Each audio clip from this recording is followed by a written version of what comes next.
Hello students, Mr. Bockold here today. Forgive the poor audio quality. I am in my home office and I don't have my better equipment here.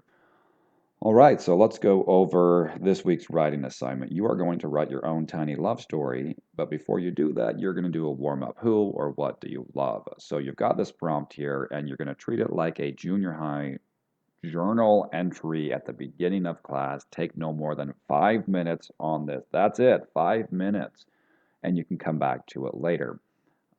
So you're going to submit your assignment. You click Submit Assignment here, and then you type your response here. So here's the prompt. Who or what do you love? A relationship that has a significant impact on my life is, you'll take that, you'll copy that, you'll paste that, and you will write your thoughts. Keep it paragraph format, and here is your prompt. Keep in mind that this relationship can be with anyone or anything that is important to you. For example, your friends, teacher, your siblings, parents, romantic partner, a crush, a pet, a phone, video game hobby, team, a teacher, a country, a city, or anything else. You might also consider those things that you once loved but have left you heartbroken, like an old friend, a past love, a deceased pet, or a sport you decided to quit. So 5 minutes, that's it, right there. It's going to be a brainstorm. You can come back to that later, and then you're going to go ahead and submit that assignment. Okay, so that's kind of the warm up. Oh, look, confetti and horseshoes. I hope someone doesn't throw a horseshoe when confetti is falling down. That could be very bad. You'll go to the next assignment, and this is where you'll make the money for the day. And I will have this video included in here too. You are going to read, annotate 3 of these tiny love stories, and then you're going to write your own. So real quick, the Modern Love column is a column in the New York Times, and one of the features that they do is tiny love stories. They ask their readers from all around the world to write their love stories in 100 words or fewer to send them in. At the end of the week, they take some of the best stories that they receive and they curate an article and they share some of the best stories from around the world. So you are going to read a total of 3 of those from down here, and you're going to read them, but you're going to read them not just for their content, but you are going to read them and analyze them like a writer because you're going to write your own. So you're going to kind of look at the conventions of these. And you're going to ask yourself the question, what do these writers include? What moves do they make? And how can I do what they've done in my own tiny love story? So first off, let's take a look at this. This one does not count as your 3. It's great. I love this one. This might remind you of your Valentine's on Sunday, Valentine's Day. Hey is not hey. Hey, his message read. My heart fluttered. One Y may have left me upset, but the second Y, that was promising. Such a simple yet ambiguous greeting. Did he want to hang out?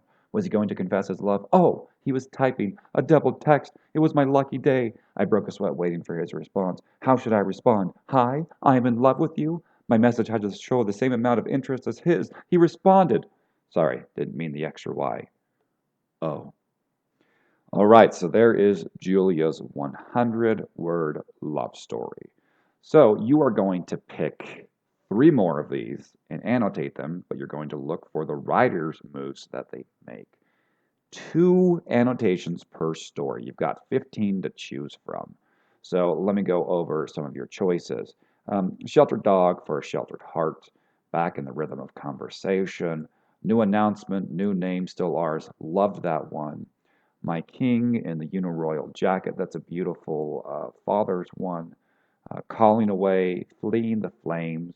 This one was interesting. It was about a woman who nearly lost her home in the wildfires in California recently. Without him, whew, this one is heavy. It is beautiful, but it is heavy. My eyes got a little misty when I read that one. Seeing Myself Looking Back, Inseparable Twins this one was delightful. I really enjoyed that one. Pierce My Ears or Run Away. This one was adorable. This is about an ultimatum from a 7-year-old girl to her parents. Fantastic. Together but miles away. Call Your Grandmother. Food Equals Love. Strength Training, and finally, India is an Egg. So pick 3 of them. 2 annotations per love story. So what do you annotate? Well, here are some things I want you to look at.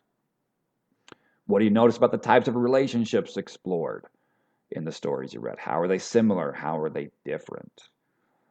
This next one, this is important. Each one has a conflict driving it.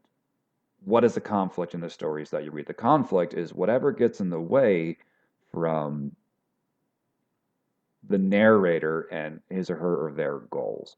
So figure out what that conflict is. Without conflict, there is no narrative. Pay close attention to the first line. This is really important because these love stories, you get 100 words or fewer. That's it. So each word really has to count. So how do they start their stories? They drop us right into the scene.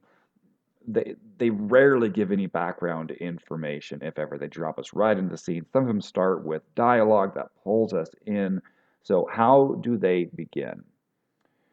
Um, we have characters. Even though this is nonfiction, we've got characters. So pay attention to the characters. Highlight and annotate words that reveal anything about their characters, their desires, hopes, or fears. How does that information drive the story forward? It has a lot to do with plot. These are very short stories. So how do they create a setting? Pay close attention to that. What details stand out the most to you? This one is important. That last sentence has to be well written. Pay close attention to the last line. What do you notice about how they end? Is a conflict or tension resolved? What message about love does each one convey? Pay attention to their voice. How do they create that writer's voice, that unique sense of style or grammatical structure that gives each writer their unique sound? And finally, the most important thing you can do as you annotate is consider the writer's move from any of the stories that you read. Which ones do you admire?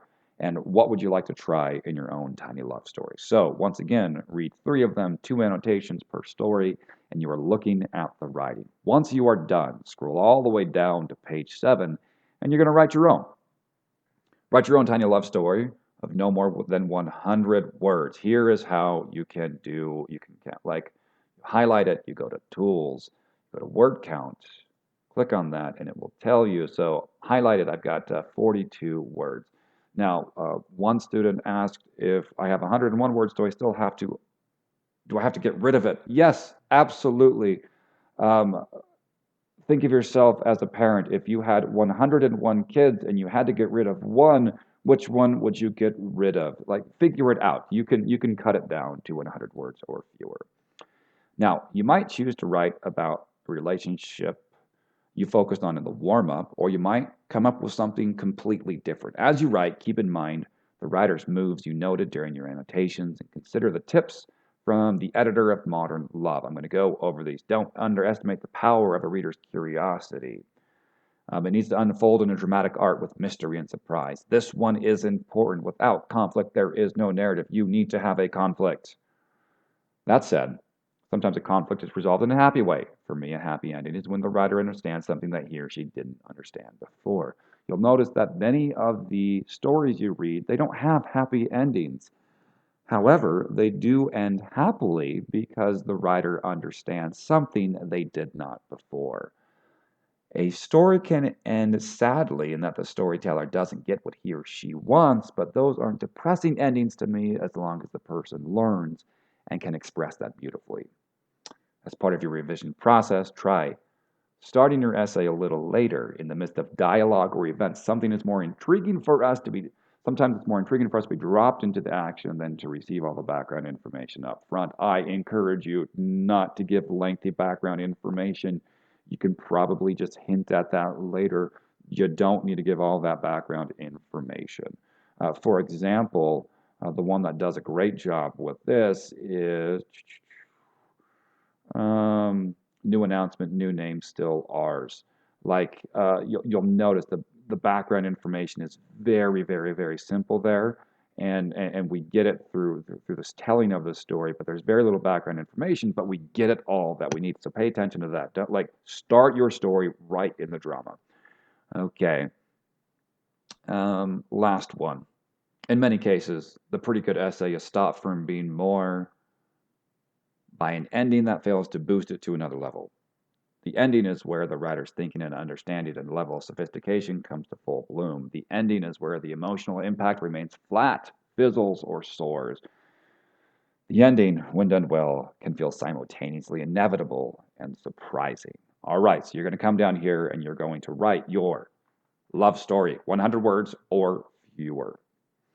Make sure you include a title. Now, if you would like extra credit, you can post your 100-word love story to the comments. I got this lesson plan from the Learning Network, and everything that it's all there that I showed you. But if you come to the comments, you can post your own love story. You will notice if you scroll down a little bit further, you can see some students from New Ames who did this last week.